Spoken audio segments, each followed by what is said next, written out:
And reaction is pouring in following Donald Trump's victory in the 2024 election. And one of the emerging trends is the deep voting divide between single and married women.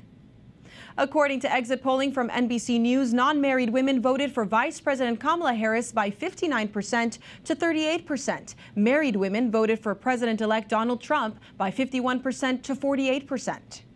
For analysis, we turn to Brad Wilcox, professor of sociology and director of the National Marriage Project at the University of Virginia. Brad, it's great to have you back. We've been watching your analysis on X and this huge divide between the voting of single women and married women in the 2024 election. What do you attribute that to, and was it surprising for you? Yeah, well, we've basically seen that there's kind of been a growing ideological divide between young women and young men, where a lot of young men sort of turned hard to the left in the wake of the Great Awakening, 2014 era, obviously.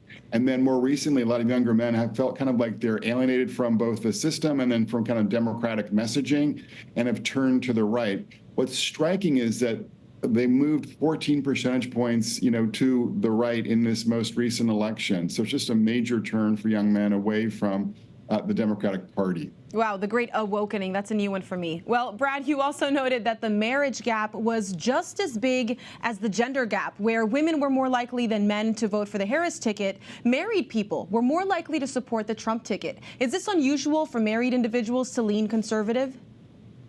It's not unusual, but it is striking. All the sort of discussion that I heard was about the gender gap. And the gender gap in Trump's support was 10 percentage points. It was 11 percentage points when it comes to the married versus the unmarried gap. So it just kind of tells us that what matters for people is not just their gender, but also their marital status. And both married men and married women in the United States voted by majority for Donald Trump. So that's, I think, a noteworthy pattern. I think it connects to the fact that they're more likely to sort of see the Republican Party as more family friendly in some important respects than the Democratic Party today.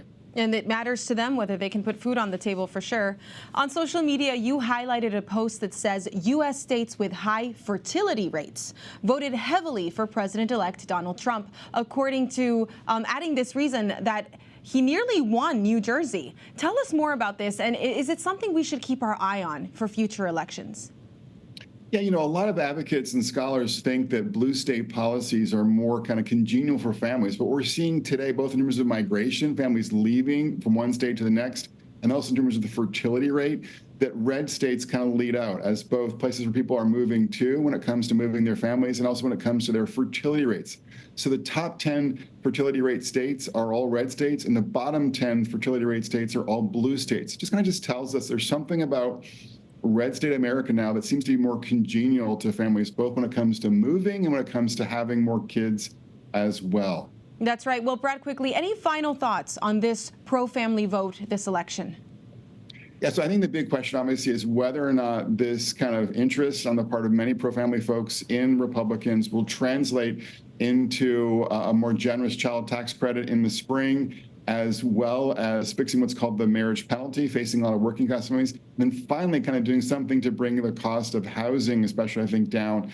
And we're hoping to see Congress and the new administration move forward on all three of those family policy items in 2025. A lot of people certainly are looking at J.D. Vance as their advocate for those policies.